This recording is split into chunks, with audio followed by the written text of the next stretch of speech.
Sejam muito bem-vindos ao FortunaCast. No dia de hoje, como já terão visto no título e na imagem de apresentação, vamos falar um bocadinho sobre a data que se celebra hoje em Portugal, o 25 de Abril, apesar de que vai ser através de umas lentes diferentes, digamos assim. Estou certo de que as televisões portuguesas se vão desdobrar em comentários, em N de reportagens, de testemunhos e tudo mais, e eu decidi, com a companhia do historiador José Luís Andrade e amigo pessoal, trazer aqui uma ótica diferente sobre este tema, sobre esta data e sobre alguns dados que, inclusive, foram falados recentemente num debate particularmente polémico entre André Ventura e Pacheco Pereira. Portanto, acho que são temas que, pronto, já estavam na ordem do dia por causa desse debate, mas ainda mais no dia que vai ser lançado este podcast. Antes de mais, obrigado por estar aqui comigo e por gravar É sempre um este prazer. episódio. E se calhar aproveitava, antes de mais, antes de avançarmos para o tema do episódio, começava se calhar por questioná-lo sobre, portanto, a sua área de estudo, que acabou por ser, no caso da história, mais virada para questões como a Guerra Civil de Espanha, e como é que acabou por vir a abordar estes temas. Eu já gravei, inclusive, fica já esta nota também, já gravámos sobre outros livros, inclusive sobre a história de Portugal, tem livros na Amazon do nacional sindicalismo, da pergunta que é feita frequentemente, 50 anos depois, era ou não Salazar fascista, e portanto, como é que passou dos assuntos de Espanha para os portugueses e porquê ter o doutoramento, tê-lo feito em Espanha? Porquê em Espanha? Muito obrigado, Alexandre. É sempre um prazer estar consigo neste espaço. Gosto imenso e faz-me sentir confortável, que é uma coisa que para mim às vezes é complicado em termos de interlocutores. Bem, as coisas estão sempre tão interligadas. Na realidade, o doutoramento, perdão, assim, o doutoramento acaba por ser em História Contemporânea, e a História Contemporânea, como sabe, enfim, recua atrás, recua a Revolução Francesa e, portanto, é sempre um espaço que eu ocupo. A tese em si foi sobre a Guerra Civil de Espanha, porque a Guerra Civil de Espanha corresponde, se quiser, ao pico de um assunto que sempre me interessou de há muito tempo, que é o papel da revolução no meio das alterações políticas nas sociedades, sobretudo nos dois últimos séculos. E sobretudo um fenómeno, que é um fenómeno que depois já te explicarei, que é um fenómeno que hoje se liga apenas a alguma importância pelos seus ativistas mais preeminentes, os chamados antifas, mas que no fim de contas é o chamado movimento antifascista. O movimento antifascista não é algo que seja meramente semântico, portanto, que seja uma questão de formação portanto, por pessoas que eram contra o fascismo, é algo de mais sério e mais organizado, e que começou a organizar-se, sobretudo, a estruturar-se, sobretudo, na, após a definição que nos anos 20, princípio dos anos 20, foi feita do que era o fascismo. O fascismo era entendido, eh, em termos históricos, é exclusivamente um fenómeno italiano, mas que era como foram os italianos que conseguiram bater o pé aos avanços revolucionários soviéticos na Europa, nomeadamente a ocupação do norte da Itália, as fábricas e os campos do norte da Itália, porventura no último avanço que a Internacional Comunista, o Comintern, tinha feito, os outros tinha falhado a revolta separtaquista, tinha falhado, portanto, a Revolução da Baviera, falhado a Hungria, e, portanto, todos esses Estados que entraram praticamente numa situação de guerra civil, embora delimitada, tinham culminado com a Itália. E na Itália quem lhes bateu o pé foram de facto os fascistas que tinham surgido, enfim, não vamos agora hoje falar sobre o fascismo, mas formado sobretudo por correntes sindicalistas revolucionárias que começaram a juntar pela intervenção na guerra uma noção de que, para além da questão da luta de classes, havia uma pertença transversal às nações e, portanto, no fim de contas, uma postura nacionalista que se juntava ao princípio do sindicalismo revolucionário. Isso foi denunciado em dois congressos da Comintern, no segundo e o quarto, no segundo por uma senhora chamada Angélica Balabanova, uma senhora de origem ucraniana de extração judaica, que foi colaboradora e há quem diga amante de Mussolini, e que mais tarde, através da chamada esquema da esquerda de Zimmerwald, se juntou à Comintern, através de Zinoviev, que conheceu em Zimmerwald, na Suíça, em 1915, e a partir daí ela denuncia o fascismo como algo verdadeiramente perigoso. Os russos, no quarto congresso, consagram de facto isso que tinha sido denunciado pela Balabanova e denunciam-no apresentando como a guarda avançada da burguesia, a guarda avançada do capitalismo, e essa é a definição que eles trazem para o fascismo. E começa-se a construir, sobretudo à volta de personalidades, aquilo que chamaríamos hoje mediáticas, nomeadamente intelectuais, que tinham simpatias pelos movimentos revolucionários esquerdistas, aquilo que se chamaria o antifascismo, o movimento antifascista, muito agitado por um comunista alemão, Willy Musenberg, que conseguiu criar várias organizações de fachada, que eram também simultaneamente organizações que atraíam esses mesmos intelectuais que ainda tinham alguma resistência em se meter com estruturas organizadas e muito disciplinadas, e que só depois, com uma questão de neofitismo numa nova crença, numa nova religião, é que acabavam por aderir de alma e coração, portanto, às estruturas que lhe eram mais ou menos impostas. E ela começa a ter uma expressão da criação de narrativas novas sobre os temas para fazerem história, e que vieram a fazer história, que iremos ver depois no tema de hoje, que é o 25 de Abril, com a revolta das Astúrias, a revolta socialista, uma revolta do Partido Socialista, do PSOE espanhol, nas Astúrias, em outubro de 34. O PSOE tinha perdido as eleições no ano anterior e, obviamente, tentou, portanto, através da sua UGT, portanto, a sua central sindical, provocar uma revolta em toda a Espanha, mas que só moderou nas Astúrias. O resto foi sufocada pelas forças militares do governo de centro-direita que na altura estava no poder,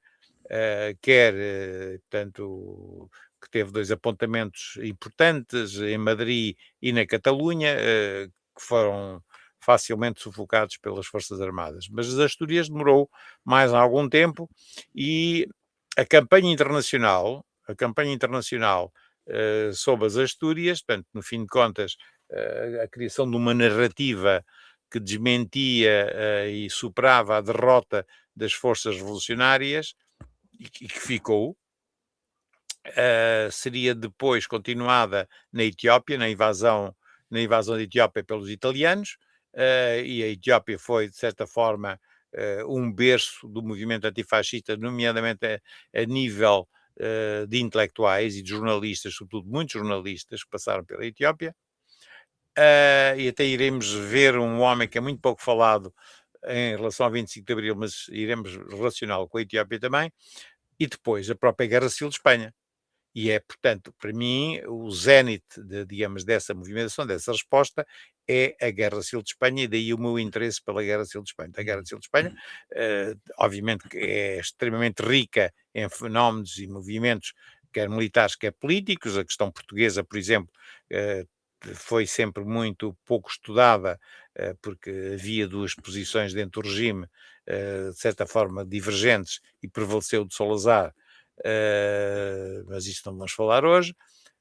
O que é importante é que eu comecei, depois digamos, de acabar a minha carreira em engenharia e me ter reformado, comecei a pensar no que era importante em termos de revolução depois das primeiras internacionais, primeira internacional arranca em 1864, é conhecido como mais ou menos como a Internacional Anarquista, depois arrancará a Segunda Internacional, que é conhecido como a Internacional Socialista, em 89, 1889, e depois virá a Revolução, a Terceira Internacional, que é a comunista, em 17.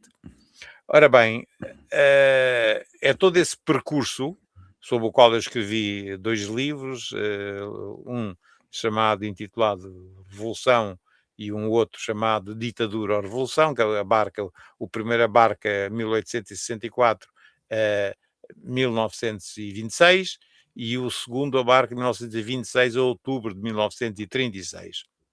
Portanto, em questão, porque é outubro de 36, porque é em outubro de 36 que efetivamente se dá uma definição na Guerra Civil de Espanha, que é o aparecimento de Franco como líder incontestado da Guerra Civil, coisa que não era até aí, era apenas mais um entre vários pares. Ora bem, voltando à segunda questão, porquê Navarra?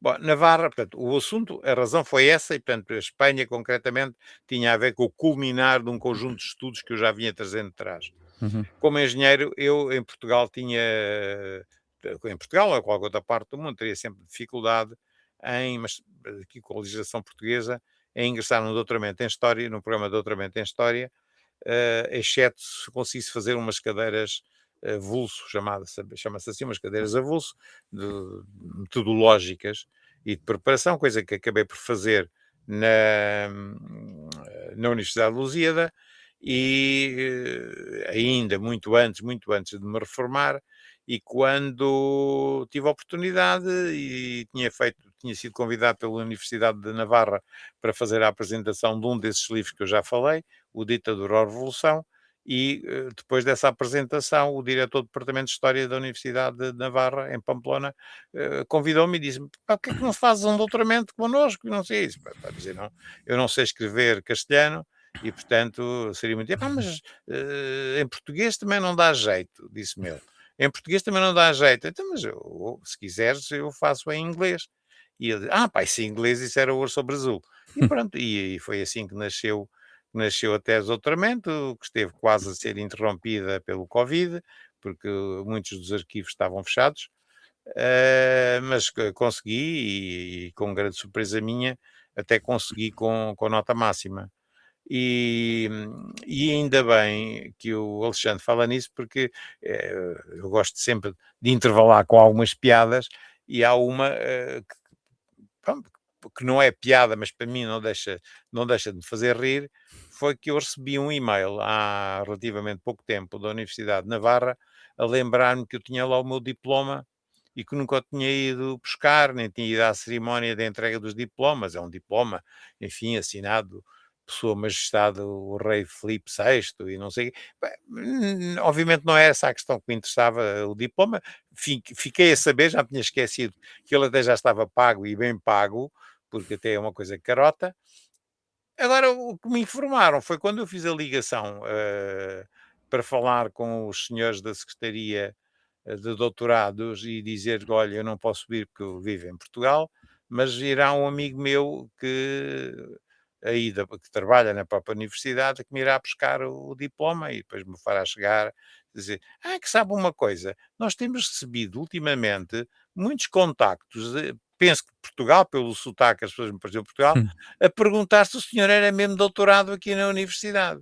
Eu disse: não me diga. Pronto, e isto é piadola, porque esta gente, e obviamente com certeza não serão, portanto, nós imaginaremos de que setores políticos é que essas Estão pessoas localizados, sim, são sim, sim. exatamente, e portanto fizeram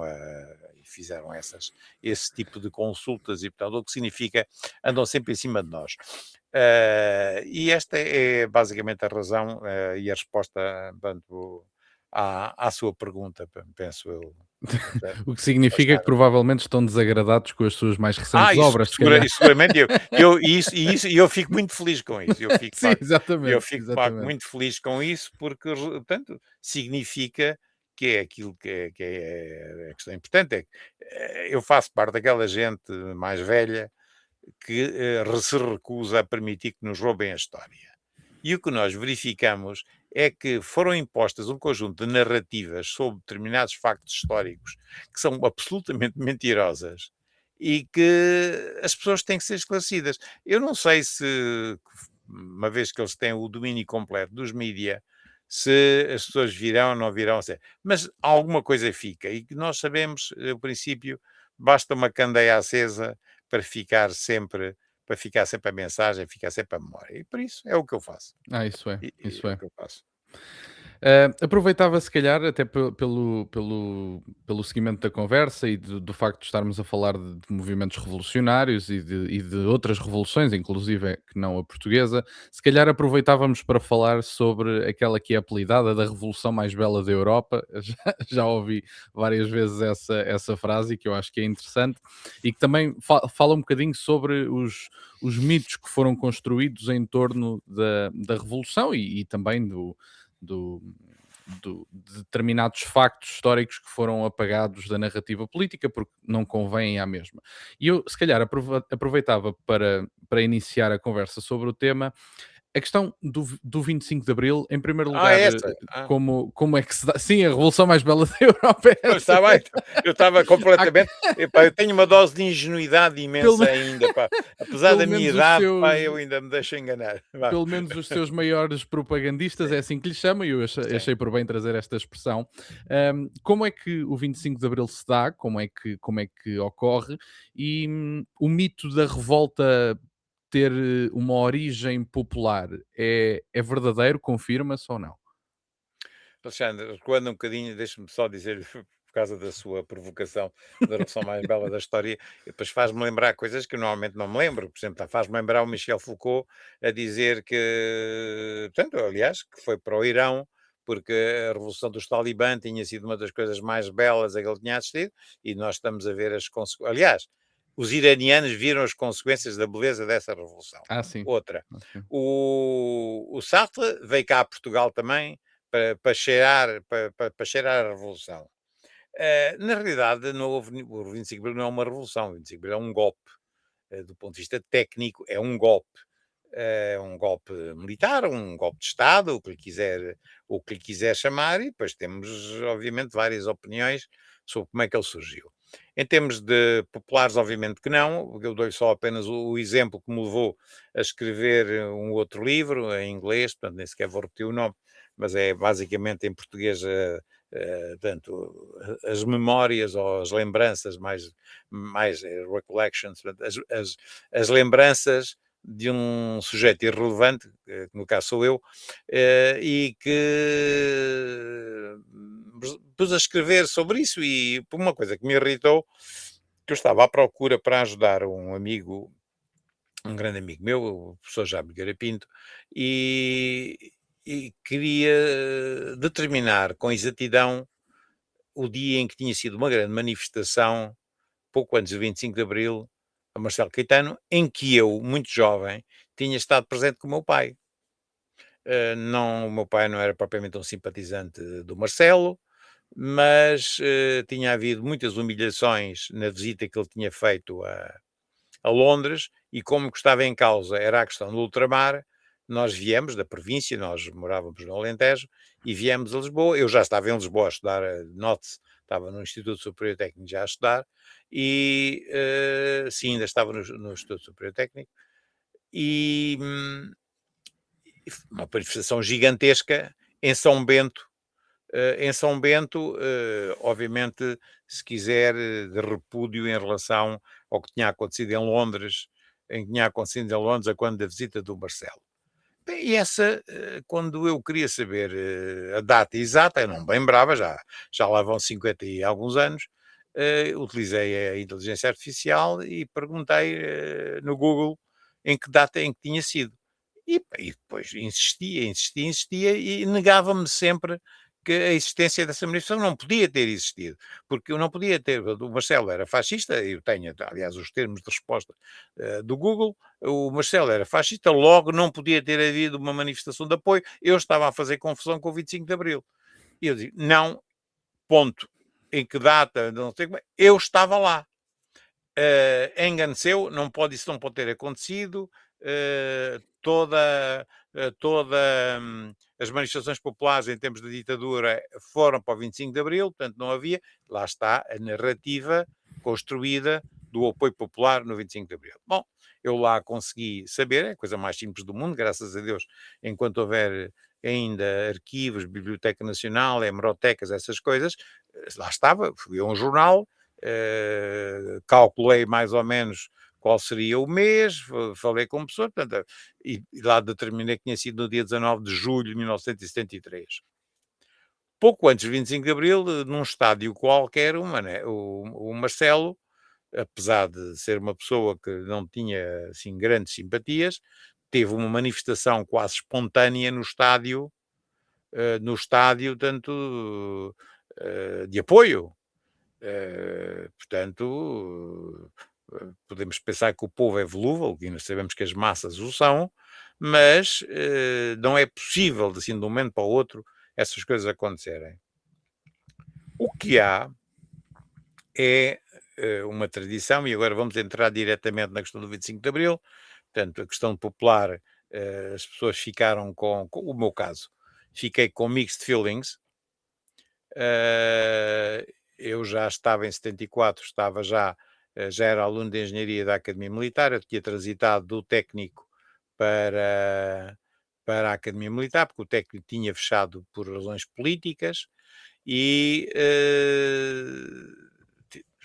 não fui às aulas e estava com mixed feelings porque, por um lado, havia necessidade de uma transformação, houve o primeiro anúncio de que parecia que era o general Spínola, portanto, parecia que haveria agora sim uma defesa do ultramar mais consequente, mais firme, e tanto o que obviamente me satisfazia, santa ingenuidade a minha, e por outro lado uma mudança que fazia, que se sentia, portanto o regime era bafiento, sentia-se isso completamente e portanto havia necessidade de mudança, não só os jovens mas as pessoas mais velhas sentiam.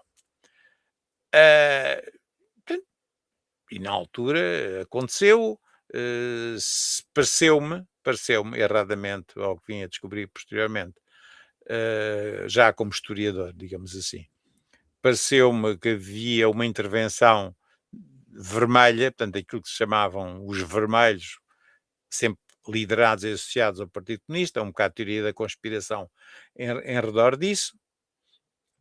Nós sabíamos também muito pouco, tínhamos uma preparação política muito, muito fraca, muito má, muito deficiente, e comecei a desconfiar. Mas pensei que eram as tensões dos vários grupos que estavam já a preparar-se para a tomada do poder, como em qualquer processo revolucionário daquele tipo, que se chama revolucionário, mas que na realidade parte de um golpe. Eu fui testemunha e assisti àquilo que se passou na Rua do Arsenal, com os soldados num tanque que era um Patton, hoje sei, na altura, enfim, tinha ideia que era um M47, que se recusaram a disparar consoante o oficial, o comandante, portanto, lhes ordenou. Vi a fragata no Tejo, ninguém percebia de que lado é que estava a Marinha.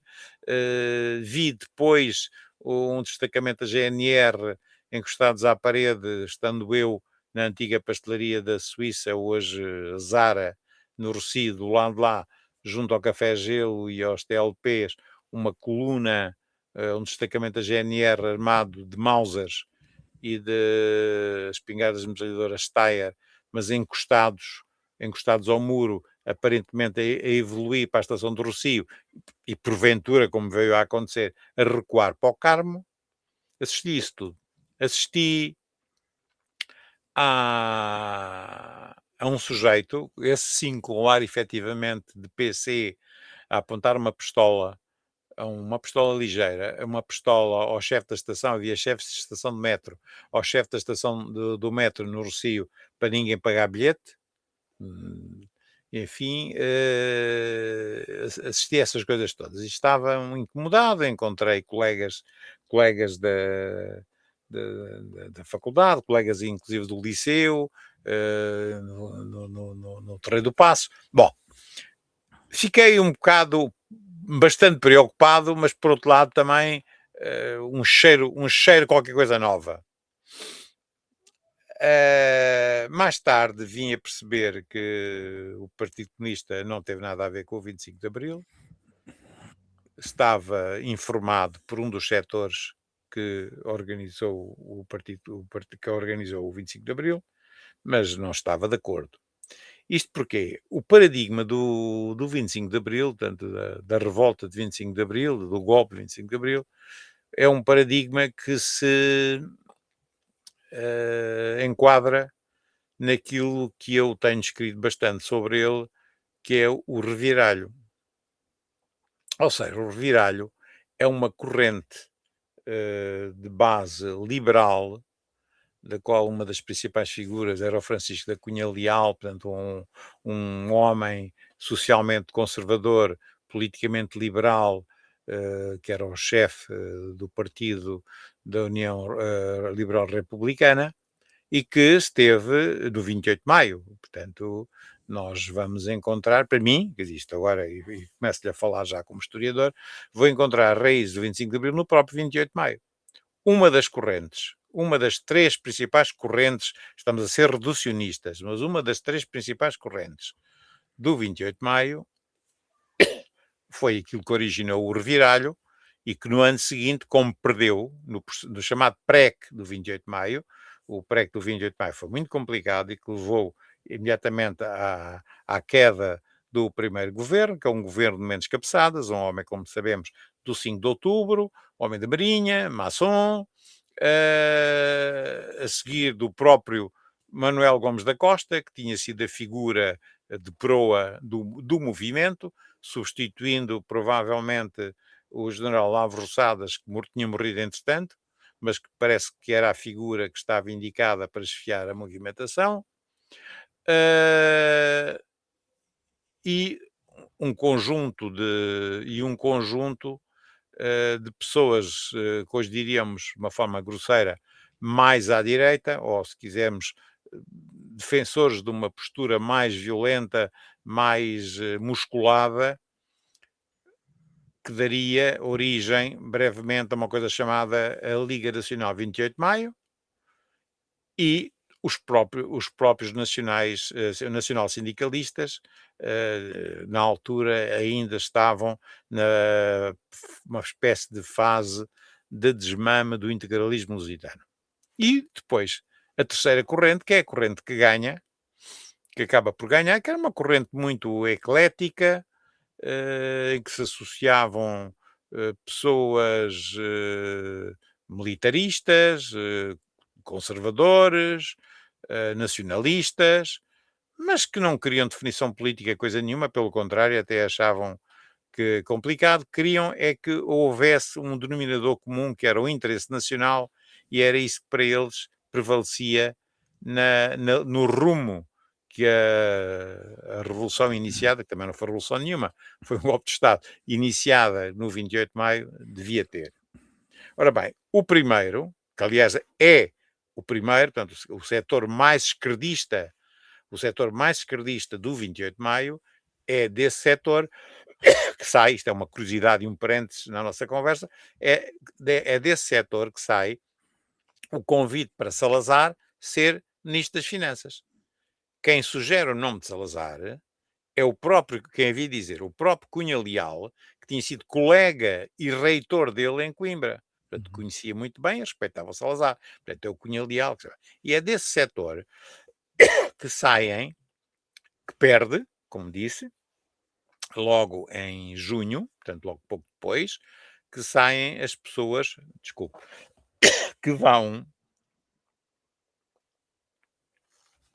as pessoas que pouco depois, em 27, irão fazer uma revolução no Porto, o chamado 3 de Fevereiro, que continuou em Lisboa, naquilo que se chamou teve uma réplica em Lisboa já nos últimos 2 dias, que se chamou a Semana Sangrenta de Fevereiro. E é da Semana Sangrenta de Fevereiro que se começa a formar o chamado movimento reviralhista, que era basicamente revirar, vem da, se quiser, aqueles que queriam voltar atrás. Basicamente eram pessoas que não defendiam a ditadura de longa duração, defendiam Uhum. uma ditadura cirúrgica, rápida, o Cunha Leal escreve muito sobre isso e dilo, rápida, e que depois voltava um bocado, que servisse sequer, era uma espécie de correção ao regime dos jacobinos, que cá que se diz dos democráticos, na realidade eram neo-jacobinos, pessoas inspiradas pelos jacobinos franceses, para quem, no fim de contas, mais importante que a nação é o Estado, e eles tinham que o Estado, a nação era de todos, mas o Estado tinha que ser deles. Sim. E foi isso que eles fizeram basicamente durante a Primeira República. Eram centralistas, aquelas prejuízos que por aí vezes se dizem, que eu tenho ouvido dizer, outro dia até sobre o mirandês, que era o Estado Novo, que as pessoas recebiam reguadas nas escolas porque falavam os dialetos locais, ou dialetos não, as formas de se expressar localmente, e que era verdade, eu fiz fiz a escola primária no Alentejo, no Alentejo Profundo, e testemunho que sim, que os miúdos, não, mas isso não tinha nada a ver com o Estado Novo, isso vinha de antes. Isso vinha de antes e vinha do tempo da monarquia, e isso era uma postura da monarquia constitucional, mas sobretudo, durante a Primeira República, porque as pessoas eram esse pensamento uniformista e centralista jacobino, que levava a que se fosse castigado na escola tudo o que não fosse aquilo que centralmente se dizia e fazia. Imagina, hoje estamos numa situação semelhante. A uniformização que nós sofremos hoje em termos de narrativa histórica, em termos de discurso político, em termos de retórica, é exatamente o retorno de tudo isso. É o retorno de tudo isso. Mas, portanto, o reviralho está em fevereiro, há de estar depois em 28 na Revolução de 26 de Agosto, há de estar mais tarde noutras revoluções e praticamente com, enfim, o reviralho, a partir de uma altura dos anos 30, com a reorganização dos chamados avançados. Portanto, o reviralho corresponde, assim, de uma forma grosseira àquilo que nós hoje designamos por oposição à ditadura e ao Estado Novo, oposição democrática. Mas a par da oposição democrática, ou seja, o reviralho, havia os avançados, que hoje dizemos progressistas, embora progressistas Uhum. hoje são os dois, não é? Os dois grupos eram os avançados. Os avançados eram maioritariamente os anarcossindicalistas, que eram muito mais fortes, que foram, com a ajuda do Partido Comunista, foram suplantados pelo Partido Comunista quando o Partido Comunista resolveu começar a denunciar os anarcossindicalistas à Polícia de Informações da altura. Se quisermos, a PIDE só nascem nos anos 40, mas, portanto, é aqui que começa, e ainda há pessoas desse tempo, aquele inspetor, memórias do inspetor da PIDE, o Fernando Gouveia, se não estou em erro, começa aí. Era gente ligada, por acaso, ao Partido Radical, que era um partido que se cindiu mais ou menos a meio, uns alinharam com os comunistas e, aliás, entraram até para o Partido Comunista, alguns deles, e outros afastaram-se radicalmente, e alguns deles até na polícia, e que se diga, aliás, que era o partido do Manuel Gomes da Costa. O Manuel Gomes da Uhum. Costa tinha sido militante do Partido Republicano Radical. Bom, isto para dizer o seguinte, os viralhistas e avançados têm uma dinâmica própria. Os avançados, ou vermelhos, eram militantes que vinham do Partido Comunista, que já existia e que não era clandestino, depois foi tornado clandestino, mas também depois de 29, se não estou em erro, do Partido da Esquerda Democrática, tinha sido uma cisão do Partido Republicano Democrático, ou se quiser do PRP, e alguma gente, como eu disse, acabei de dizer, do Partido Radical, e que formavam esses vermelhos que, a partir dos anos 30, começaram a suplantar as movimentações dos reviralhistas. Os reviralhistas, como percebeu, estavam centrados sobretudo no poder dos quartéis e em revoltar quartéis. Os outros eram as forças das massas populares que eles armavam, ou pelo menos certos reviralhistas armavam, pois há uma cisão no movimento reviralhista, uma cisão muito objetiva, que tem a ver com a Guerra Civil de Espanha, em que uns não se mostram neutros, apesar de estarem exilados em Espanha, mostram-se neutros em relação ao conflito que graçava em Espanha, e outros trabalham ativamente com os espanhóis. Esses que trabalham ativamente com os espanhóis vinham sobretudo de grupos de intelectuais a que se chamavam seareiros, ou seja, que estavam ligados à Seara Nova, à revista Seara Nova, que tinha surgido em 1921 como uma cisão da revista A Águia. Ora bem, portanto, os reviralhistas acabam por, como movimento, perder força e morrer, morrer entre aspas, não é fisicamente, Sim, mas sim. como movimento antes da Guerra Civil de Espanha. Seguramente em 39, com o regresso ao país, o movimento reviralhista estava, de certa forma, morto. Mas havia uma coisa que eu acho que tenho aqui à mão e que até que lhe vou ler. Havia uma premonição do Cunha Leal que faz todo o sentido e que nós hoje percebemos que o Cunha Leal tinha dito que, como disse, era uma das principais figuras de referências dos reviralistas, que chegaria um dia que os Estados-Maiores dos regimes ditatoriais, forçados a estar de pé numa vigilância permanente, agarrados desesperadamente às baionetas, deixariam cair as armas da mão, fatigados dessa sempre eterna vigília. Ora bem, isto é premonitório e nos anos 60, sobretudo há um outro,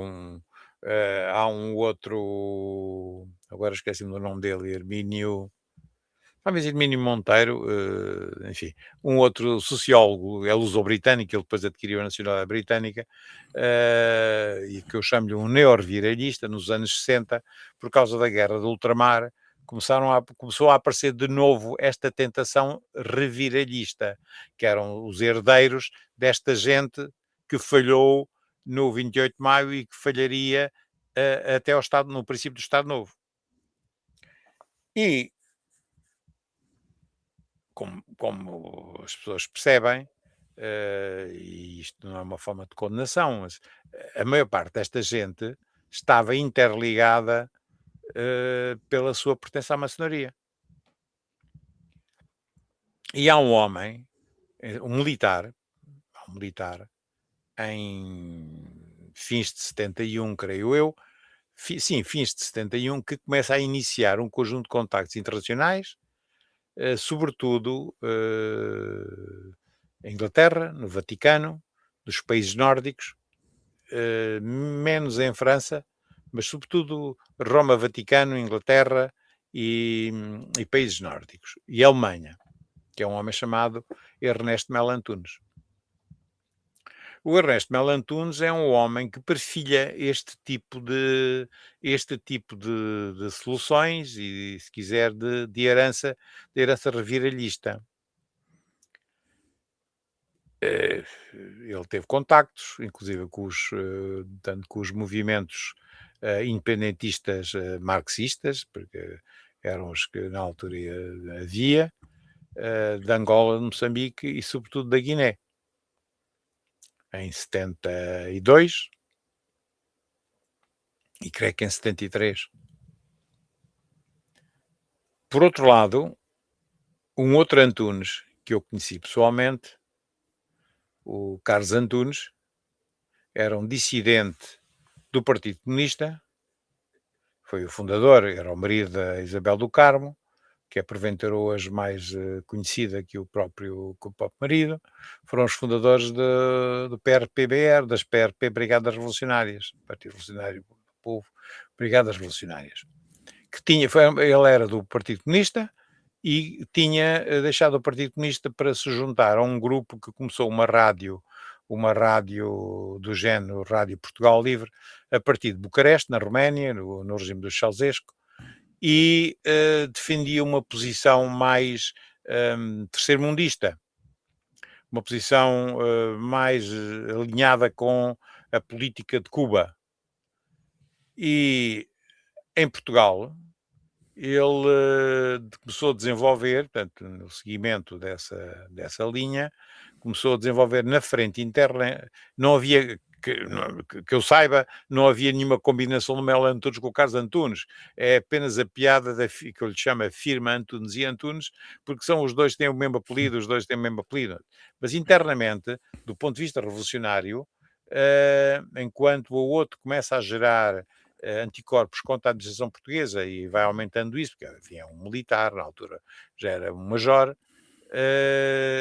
este vai por dentro fazendo o seu trabalho revolucionário e chega, isto já é um depoimento dele, comigo e com outras pessoas, com outras testemunhas, a infiltrar militantes do Partido Revolucionário, do Partido do PRPBR, militantes femininas, junto do movimento dos capitães, portanto, quando o movimento dos capitães surgiu. E, ao mesmo tempo, punha Álvaro Cunhal a par do que se passava, porque lembremos que ele era camarada, tinha sido camarada no PC do Álvaro Cunhal e, portanto, Cunhal não acreditava naquilo que estava a ser feito, portanto, não acreditava na inclusão de nenhuma revolta. Porquê? Porque, primeiro, pela questão teórica da luta de classes, portanto, ele nunca poderia esperar nada dos militares por uma questão do princípio, digamos, do materialismo dialético comunista, mas também porque ele tinha, enquanto muito jovem, tinha participado nas falhadas revoltas, que eu já falei, do Reviralho, e que falhavam sempre, segundo ele, pela incapacidade dos militares. Portanto, por razões teóricas e por razões práticas, ele não acreditava numa revolta militar. Havia, isto é muito importante, e eu falo isso e tenho-me esquecido de uma outra componente que agora estou a trabalhar, havia uma mudança de atitude por parte da União Soviética em relação a Portugal, e ela está demonstrada quando eles enviam, a convite da PIDE, uma missão de 4 homens em Moçambique, em fins de 67, que foram acompanhadas, essa missão do KGB foi acompanhado por 2 pessoas que eu entrevistei, Eugénio Brandão e um jornalista, Abel Tavares de Almeida, que eram do Centro de Informação e Turismo de Moçambique, que acompanharam esses 4 agentes da KGB numa viagem por Moçambique, em que eles puderam ver e fotografar o que queriam, exceto instalações militares, como é óbvio. Chefiava essa missão um homem de nome de código, Vítor Luís, e cujo nome verdadeiro era Vitaly Yevgenovich Louis, que era uma espécie de um apadrinhado de Andropov, que na altura estava à frente do KGB. Eles produziram um relatório e desse relatório deduziu-se que não havia nada de zonas libertadas em Moçambique e que era tudo uma treta da Frelimo. Mais tarde, eles são chamados, e quem me dá esta informação é uma das pessoas que lá foi e que veio a ser considerado um dos... que não era, veio a ser considerado, que era na altura uma espécie de ministro dos negócios estrangeiros da Frelimo, um goês, Dr. Oscar Monteiro, e o primeiro-ministro Mário Bachungo também me confirmou isso, que teriam sido chamados a Moscovo para falar com um homem do Politburgo que levava as questões africanas, que era o Boris Ponomarev, ou Ponomarov, que é a forma mais correta de dizer, e foram chamados. Da mesma forma, em 73, na primavera de 73, da mesma forma que o MPLA o foi, e em que lhes foi comunicado, mas em separado, como é óbvio, e meses bastante separados, em que lhes foi comunicado que a União Soviética iria retirar o apoio à Frelimo, e à Frelimo disseram, e ao MPLA, porque tinham uma nova estratégia aqui para Portugal.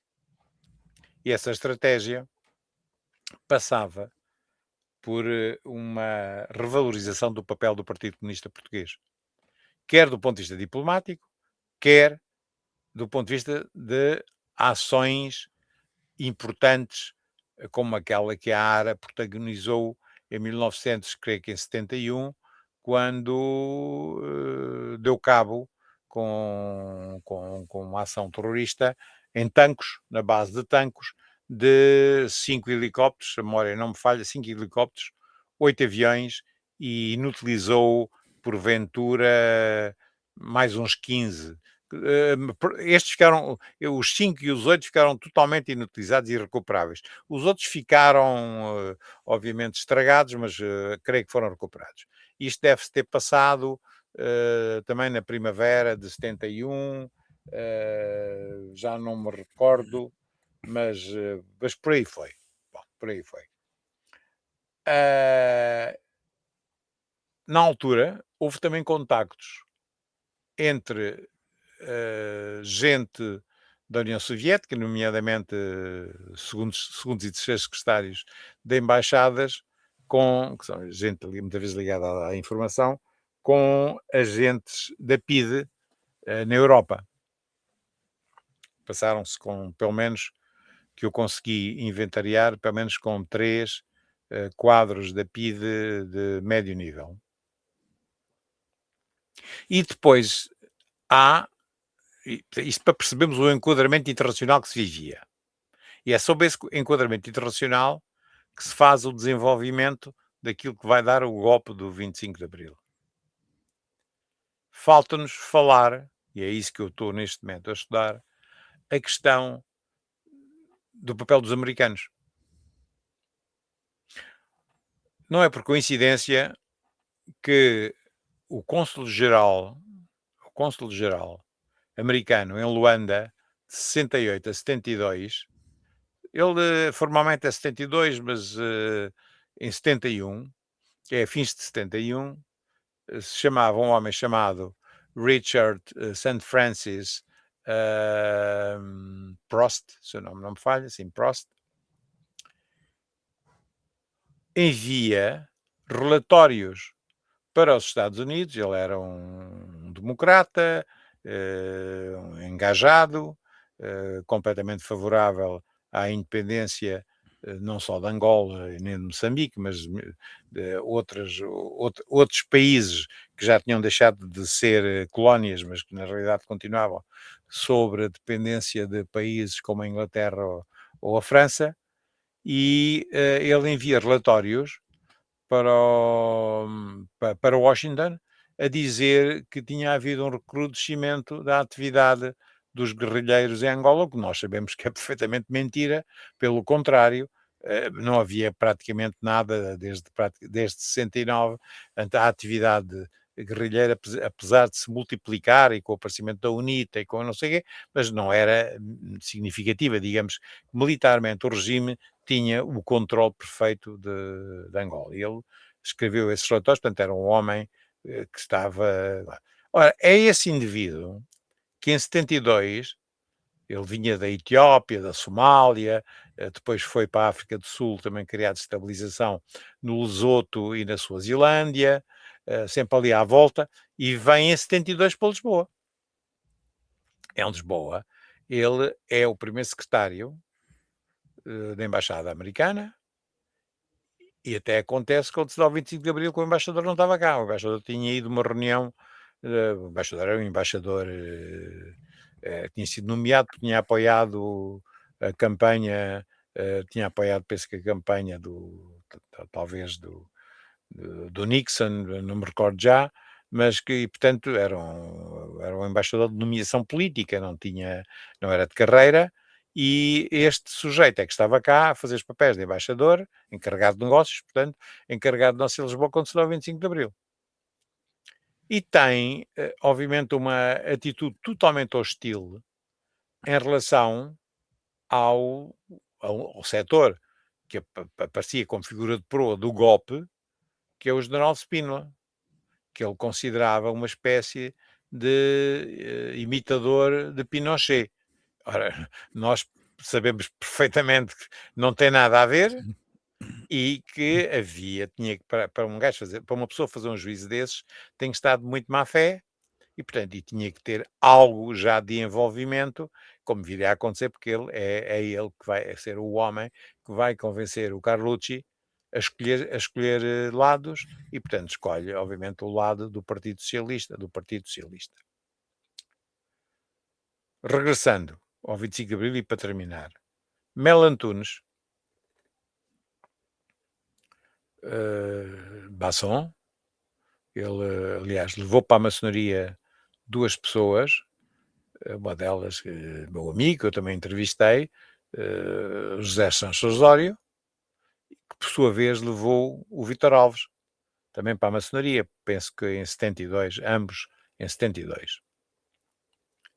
E através dos circuitos maçónicos há uma aproximação ao Partido Socialista, portanto, e é aqui que nasce esta minha ideia de ir buscar no reviralhismo a origem, porque o comportamento deles,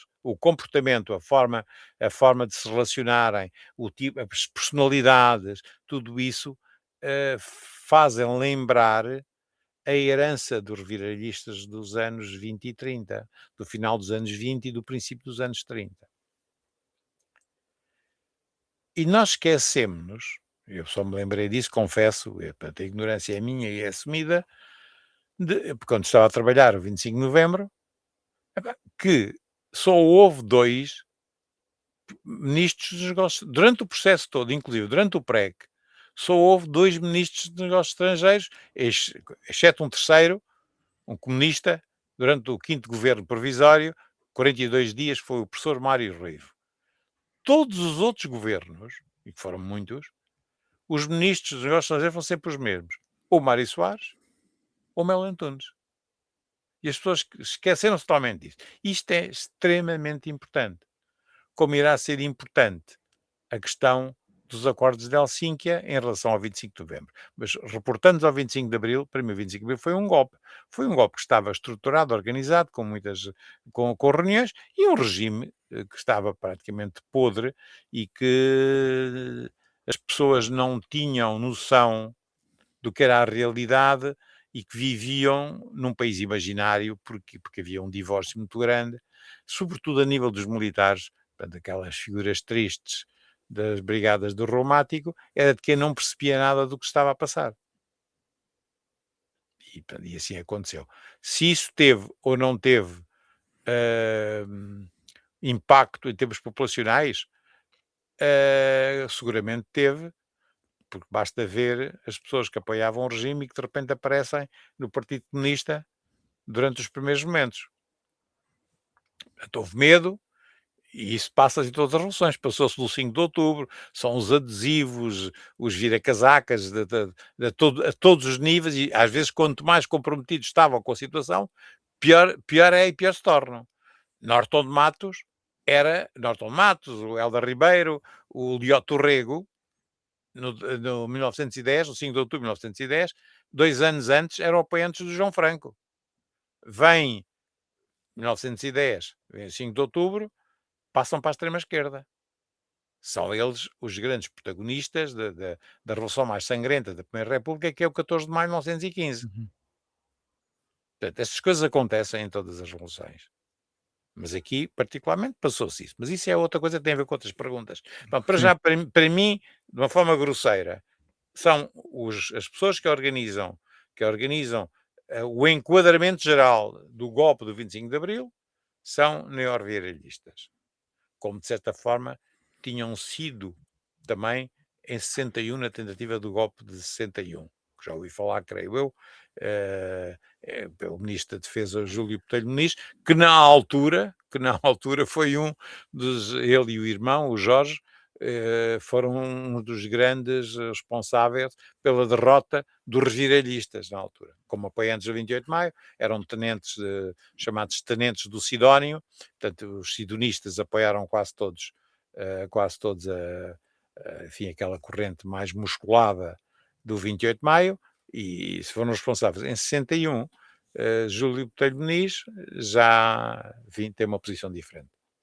Parte daquilo que é o debate ao dia de hoje e que são as questões que são essencialmente colocadas no debate público e que também motivaram o tal debate. Alexandre, peço só uma coisa, Sim, desculpa só uma sim. coisa, deve ter ouvintes que são muito adeptos das teorias da conspiração. Eu não falo em Bilderbergs, nem nada disso, mas que, obviamente, tudo isso contribuiu, e foi esse ambiente que o Melo Antunes tentou arranjar em termos internacionais, contribuiu contra um mal-estar e má vontade contra o governo português, mas não teve a posição determinante que as pessoas lhe atribuem. Isso foi eles que decidiram na Bélgica. Ouça, eu não partilho dessa ideia. Isso foram Bilderbergs e outros aerópagos que por aí havia na Europa, contribuíram para, mas são também resultado desta atividade de sapa desenvolvida para estas pessoas, mesmo neste caso por Mel Antunes. Desculpe Sim, ter já interrompido. existia. Não, não tem problema que já existia.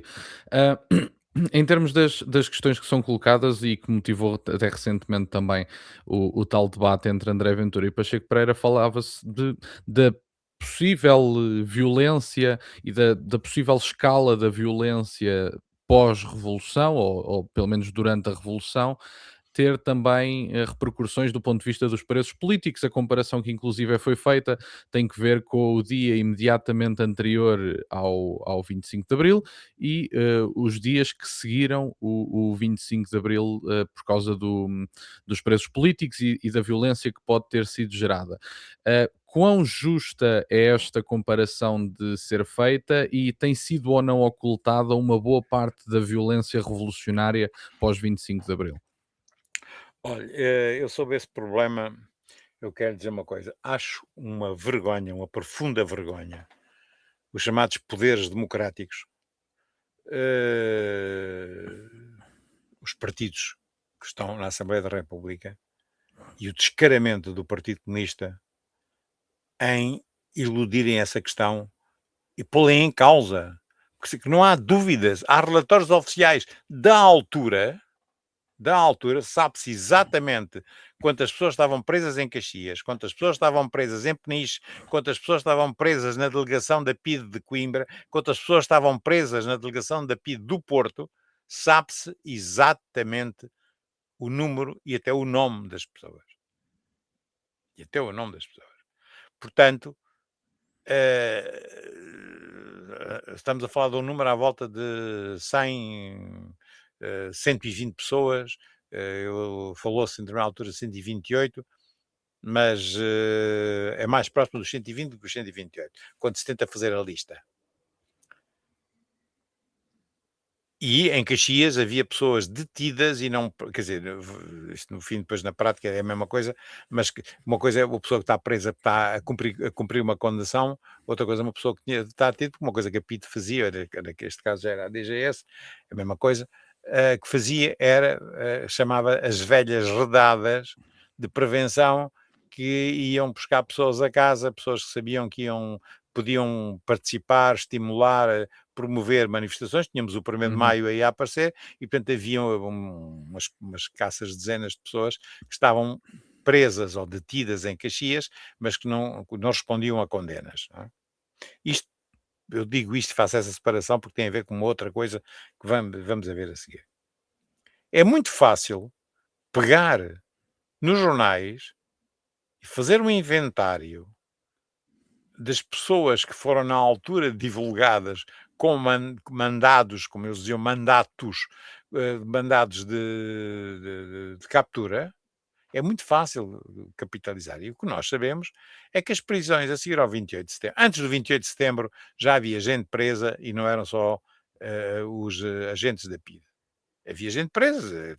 Tive um amigo meu que teve variedíssimas vezes preso antes de 28 de setembro, já teve lá tempos, porque obviamente não se calava e, portanto, não se calava e com o resultado disso era preso. Portanto, tudo o resto era uma ilusão, virem dizer da liberdade de imprensa. Não, claro que não.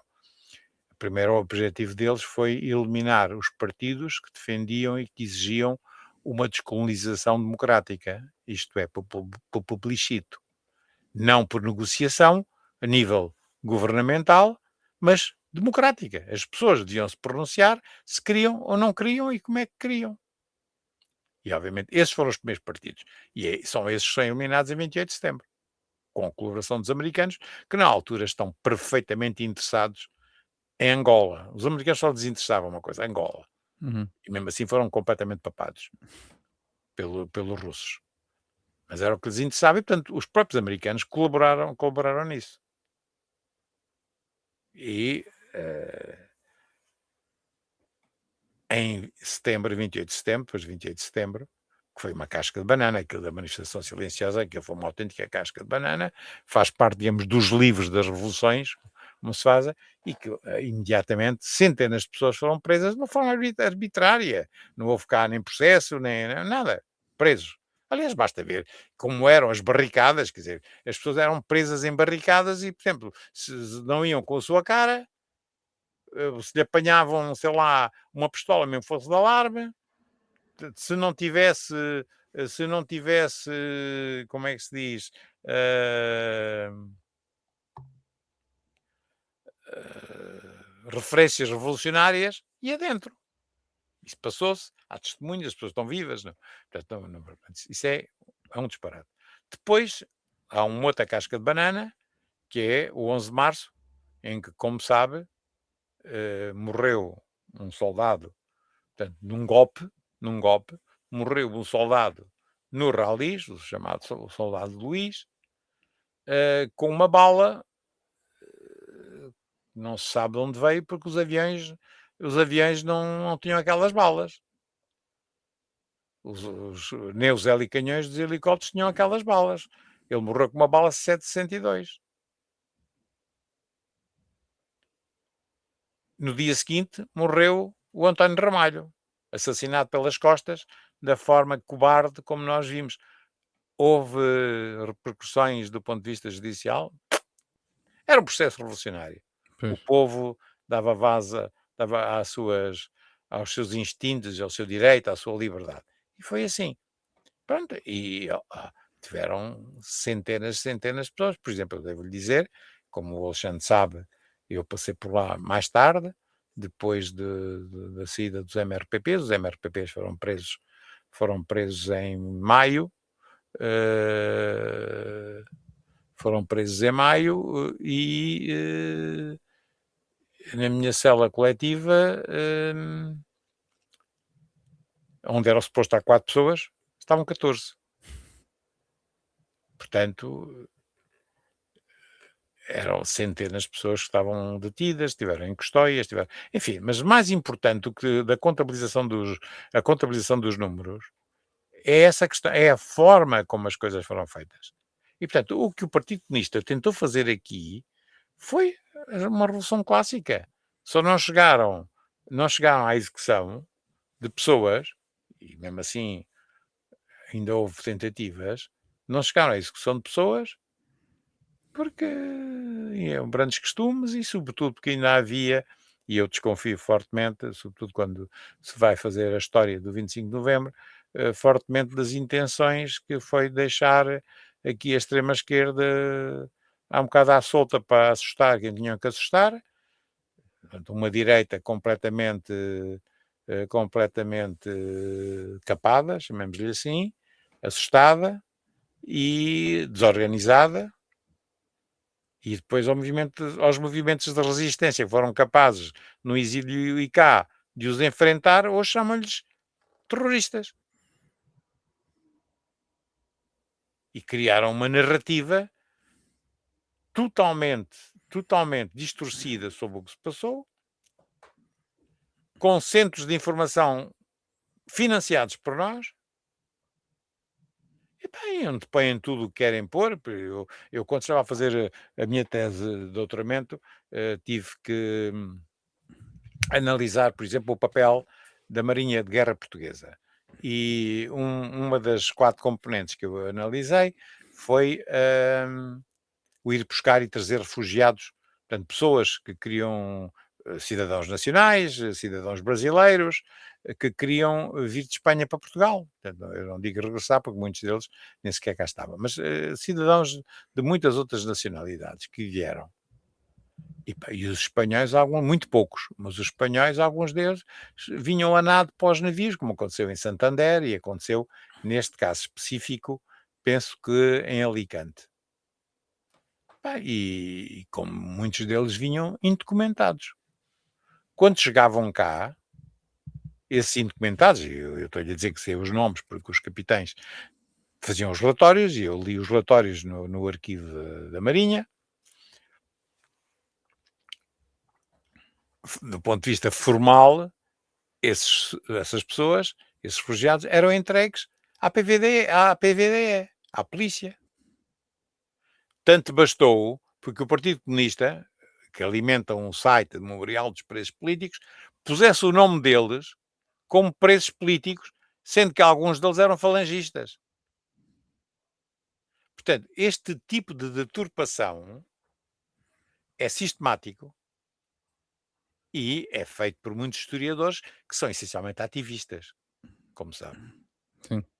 E, portanto, é, o Pacheco Pereira está a um caminho, estava a um caminho intermédio, não é? Intermédio. É uma pessoa, de facto, que penso que continua com muito pouca simpatia pela liberdade, desde os seus tempos, digamos, de maoísta. Sabe que o Pacheco Pereira faz parte daquele conjunto de pessoas que não acreditou no 25 de Abril, que achou o 25 de Abril que era feito para os apanhar a eles, aos maoístas, e como tal ficou na clandestinidade até fins de setembro de 74. Mas tem estudos, eu aprecio bastante e cito bastante o Pacheco Pereira em muitos dos meus trabalhos, sobretudo nos estudos iniciais que ele fez sobre o sindicalismo, sobre o Partido Comunista Português, e mesmo no primeiro volume do Cunhal. Os outros volumes são, de certa forma, um branqueamento da figura do Cunhal. E, obviamente, enfim, alguns com algumas distorções. Ele próprio tem um caso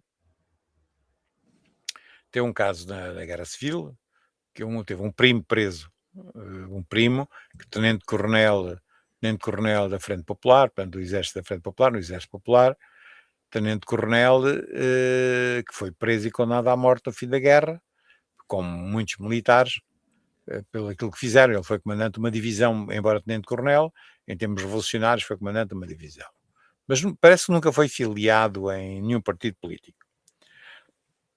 Como o Pacheco Pereira é de chamadas boas famílias, e nós conhecemos como é que essas coisas funcionam em Portugal, as boas famílias, houve um conjunto de gente muito empenhada nos meios católicos e nos meios dos meios conservadores, sobretudo do Norte, eles são do Norte, e fizeram uma campanha de indulto pelo senhor, tenente-coronel Esteban Rovira Pacheco.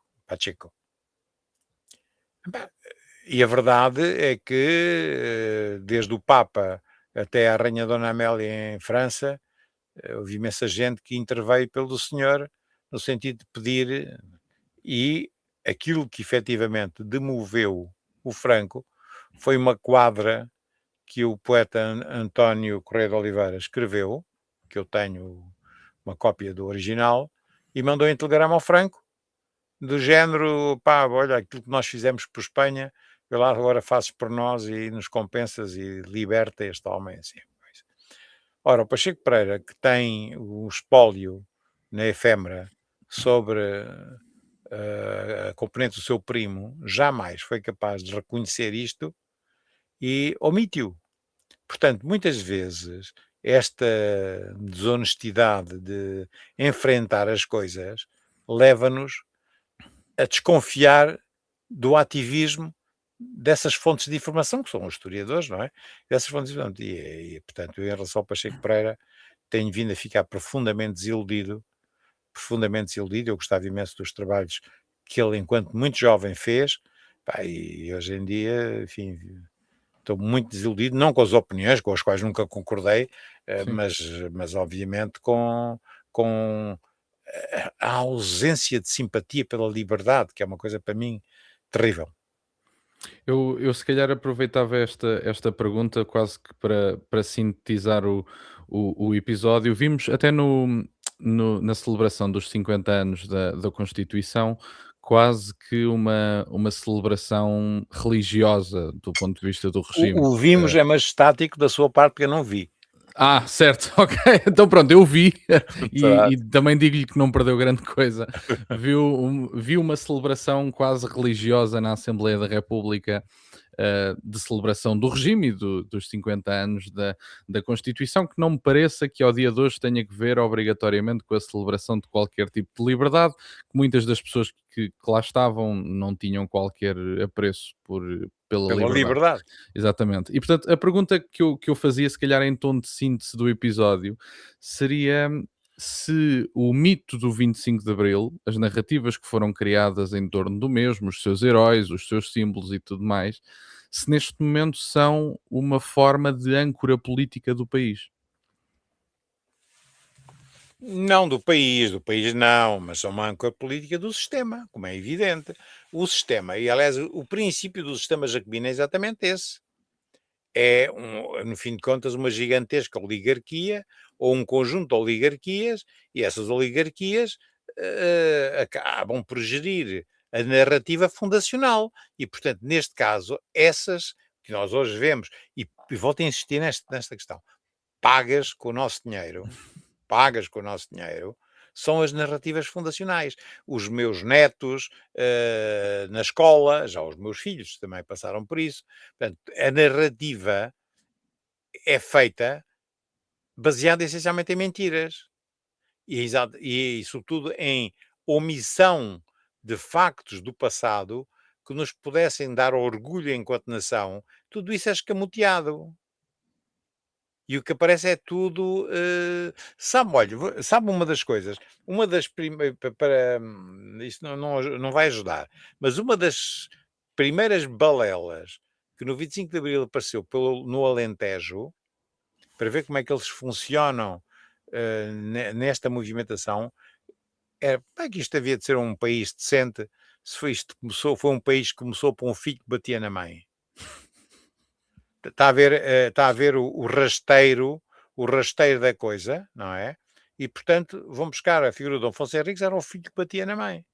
E, portanto, como é que isto há de ser um país? Portanto, e as pessoas, quer dizer, há coisas, como é que é possível a palavra, quer dizer, eu sei que é possível e o porquê. A palavra patriota na boca de um comunista que é um internacionalista. O internacionalista é uma pessoa que renega uma comunidade nacional. E, portanto, eu sei, porque a pátria é que não é a mesma que as pessoas pensam, é outra pátria. Mas isso já se passava na Primeira República, os próprios ditos republicanos, para quem a pátria era a República. Sim. É o tal princípio jacobino que eu insisto muito e insisto muito sempre em classificar. Eu obviamente respeito por uma questão de tradição, a designação do partido de designação de democrática entrar, mas ponho sempre entre aspas, para a ação principal do Partido Republicano e que dominou a Primeira República. Só um dos muitos governos é que foi um governo liberal.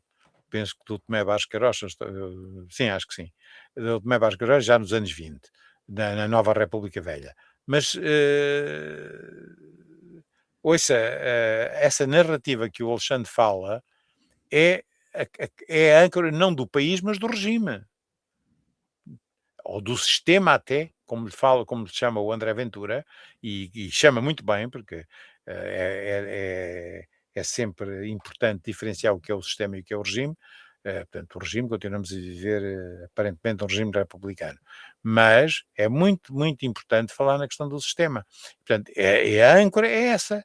E começa a haver os comentadores, todos alinhados politicamente, quer na utilização de conceitos, na utilização do léxico, tudo isto, mas são coisas que estão estudadas. As pessoas hoje não gostam de estudar, dá muito trabalho, percebe?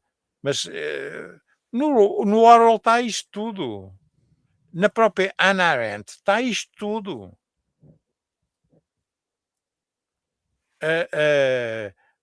Os poderes, o poder, eu não queria fazer o pleonasmo, mas a força do poder executivo hoje em dia vai muito para além dos poderes executivos de Salazar, por exemplo. E as pessoas não têm a mínima noção disto. O Alexandre vai a determinados sítios da internet, por exemplo, olha, da Wikipédia. Na Wikipédia está lá dito que, em alguns, não, eu tenho e obviamente fiz o download, se calhar alteraram, não sei, mas download que diz que na revolta dos marinheiros de 8 de setembro de 1936 o Salazar matou os marinheiros com as suas próprias mãos. Além de ridículo, toda a gente conhecia a debilidade do Salazar. O Salazar estava em Santa Comba e nunca o Salazar matou ninguém, nem um gato, se calhar. Mas internacionalmente encontrem muitos trabalhos de antifascistas que fulano, não sei quê, conseguiu escapar para Portugal, onde foi fuzilado. Fuzilado, nós não temos pena de morte desde 1867. Foi fuzilado pela ditadura. Epá, quer dizer, a ditadura manteve as leis do país, não havia pena de morte.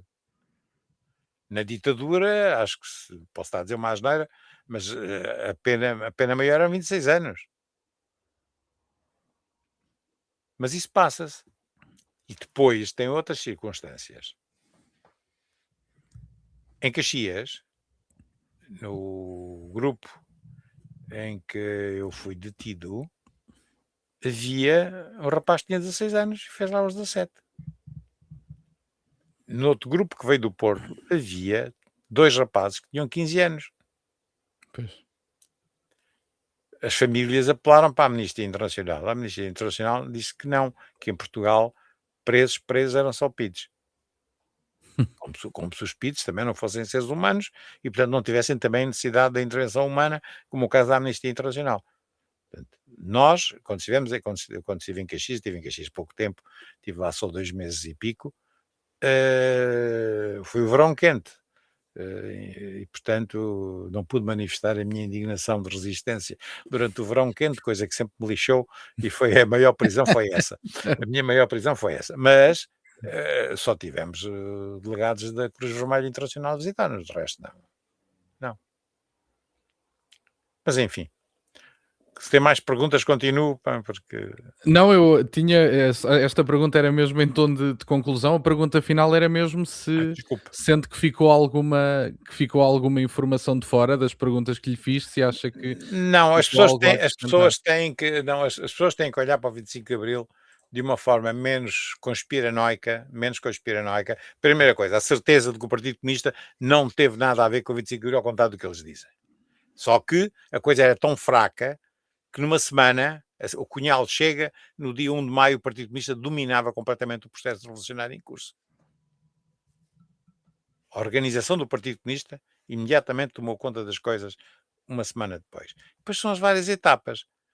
O que hoje eu tenho a certeza, tenho essa certeza, ou as certezas, se quiser, suportadas, chamadas educated guesses às vezes, é de que por detrás,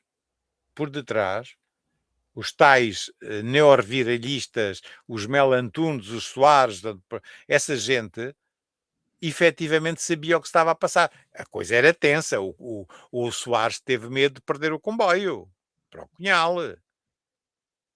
Como é evidente. Mas havia uma tentativa de utilizar a extrema-esquerda ou a esquerda radical para se livrar das pessoas à direita.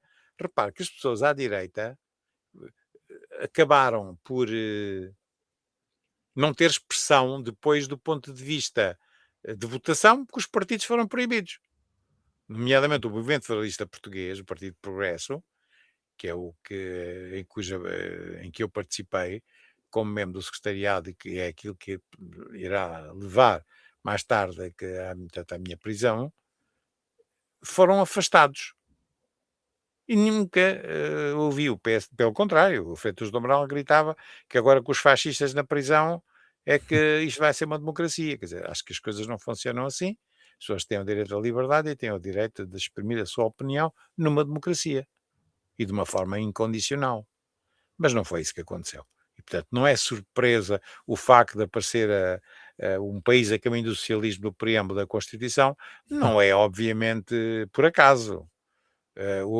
a existência de um Conselho da Revolução como elemento limitador da Constituição, da própria Constituição até 1980 e não me recordo agora quando é que o Conselho da Revolução terminou, mas até essa altura, nem interessa, mas até essa altura não é. E aparecer um presidente como o Marcelo, que condecorava tudo o que mexia, por exemplo, a pessoa repara, vou-te só contar, eu não gosto nada de falar de casos pessoais, porque são horríveis, não são horríveis, são desagradáveis. Eu fui preso em Évora e aparentemente não sabia mesmo porque é que me prendiam, além de não ser por questões políticas, porque não havia nenhum objetivo. Portanto, foi um mandado em branco, não assinado pelo hotel, não tive essa distinção, mas foi assinado pelo Pesará Correia, que hoje perora aí como comentador em. Ora bem, perorava. Eu estou no quartel-general, no quartel-general em Évora, a almoçar, onde encontrei 2 ferriéis que tinham sido meus colegas e amigos de escola primária, e que me arranjaram uma posta de bacalhau decente, e estava a comer isso na presença daquele famigerado capitão Andrade Silva, e aparece aos gritos um sujeito, um tal Major Gil dos comandos. Este já não escapa. Oh, este está feito.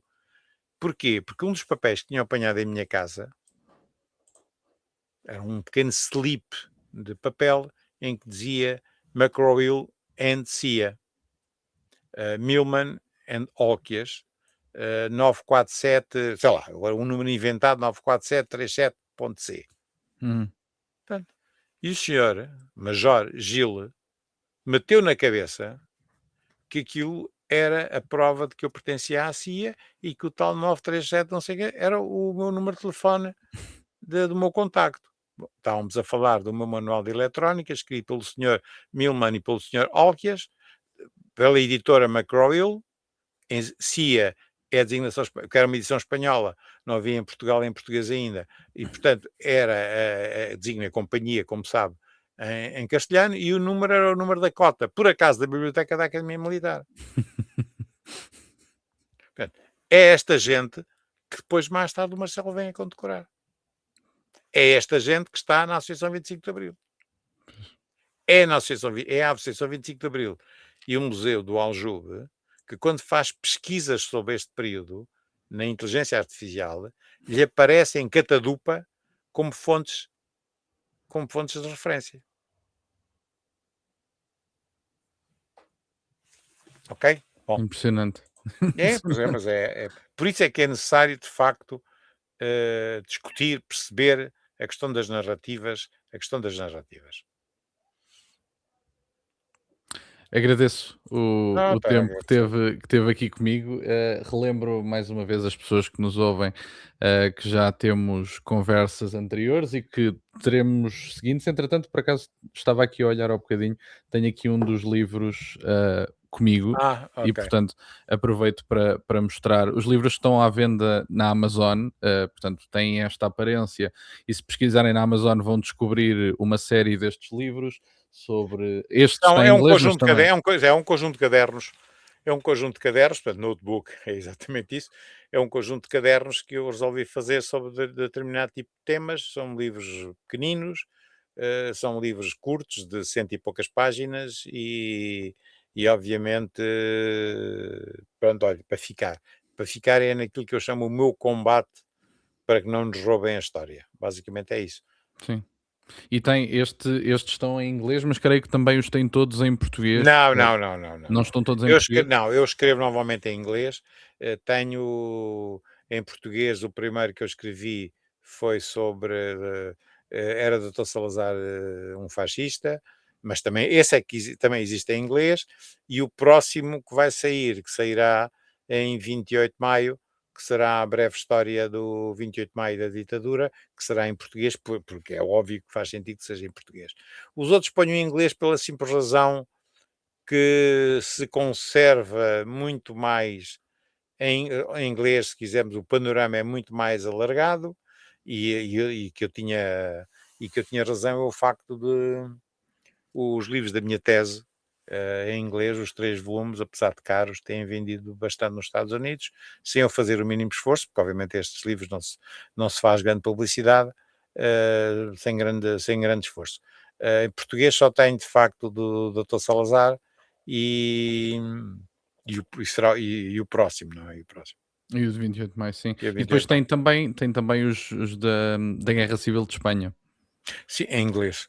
Sim, em inglês também. E também estão à venda na Amazon? Também estão à venda na Ok, Amazon. ok. Pronto, portanto eu vou deixar o link de portanto, de escritor, digamos assim, da Amazon, para poderem consultar, e vão ter todos estes livros, se tiverem interesse em aprofundar algum destes temas, acho que era uma boa forma de o Claro, fazerem. claro. E portanto, agradeço mais uma vez que tenha estado aqui comigo para fazer esta sessão de Alexandre, esclarecimento, vá lá, vamos chamar-lhe é assim. sempre, é sempre um prazer, pá, e o que eu gostava é que viesse gente que corrigisse as asneiras que eu eventualmente diga, porque é nesse processo dialético que se evolui em termos de informação e que eu gostava que as pessoas percebessem a importância disto. Eu faço sempre, e perdoa-me que refira mais uma vez, a questão do antifascismo. O antifascismo não é pura e simplesmente a contração do anti e do fascismo.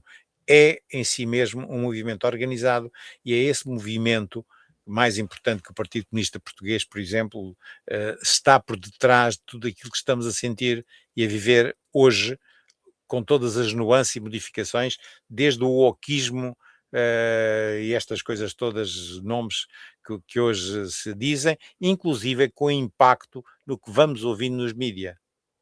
Isto que falámos hoje, como é evidente, eh, não é mediatizável e sabemos porque, porque o Alexandre pôs o dedo na ferida. A questão das âncoras do sistema. E fica a sessão, e estou certo de que teremos ocasiões para fazer sobre outros períodos históricos, e é sempre bem-vindo aqui ao canal, como sabe, e Muito obrigado, obviamente Alexandre. que será novamente bem-vindo no livro do 28 de Ok. Maio, se tiver interesse, e será Claro que um sim, gosto. bem, eu gosto sempre de debater consigo, é sempre uma amizade que eu prezo bastante e, portanto, e quero lhe dar os parabéns também pela sua tenacidade que tem sido extremamente importante em criar um espaço de liberdade, que tanta falta faz em Portugal. Muito obrigado. Muito obrigado. Foi um gosto enorme, e espero que tenham gostado também vocês que estão desse lado. Mais uma vez têm todos os links na descrição, consultem que vale a pena, e fica este episódio para o dia 25 de Abril. Nós estamos a gravar com uns dias de antecedência, mas sairá no dia 25 de Abril, e portanto creio que além deste episódio terão muitas coisas nas televisões a passar, e Isso portanto claro. tem aqui um Ah, bocadinho de contraditório. Alexandre, Sim, sim, permita-me claro. só já agora mais uma provocação. Força, claro, claro que Mais sim, uma provocação que tem a ver com o dia 25 e que foi o Alexandre que me lembrou agora quando falou claro que nas sim. televisões, não sei. A questão do cravo. Tem-me colocado ultimamente pessoas dizendo: "Epá, mas porquê o cravo?" Bom, eu já sei isto há bastante tempo, mas agora fui reconfirmar, porque hoje tem que se reconfirmar tudo. O cravo, tinha na União Soviética a conotação associada para já ao militar, eu vou falar em tags, em palavras-chave, ao militar, à revolução e ao socialismo. Portanto, é uma flor que é usada há muito tempo, desde a Revolução Comunista, ia-me cair agora para uma asneira que é a Revolução Soviética. A Revolução Soviética, ao contrário do que as pessoas pensam, não é a 17, mas é a de 1905. A 17, portanto, é a Revolução Bolchevique, comunista, e o cravo é uma flor típica, portanto, das celebrações socialistas revolucionárias da União Soviética. E agora, quem quiser tirar a ilação que atire. Sim, sim, exatamente. Ok? E quando a estiverem a usar em Lisboa, também é bom pensar nisso, Pronto. no seu significado, que estas coisas Exatamente. também são feitas de símbolos, e a Exatamente. simbologia importa muito, e a simbologia Exatamente. importa muito, a Exatamente. simbologia importa muito. Muito obrigado, Nada, nada. Novamente, fechamos aqui então a sessão e espero que também tenham gostado. Deixem então a vossa opinião e obrigado por terem estado desse lado e até uma próxima.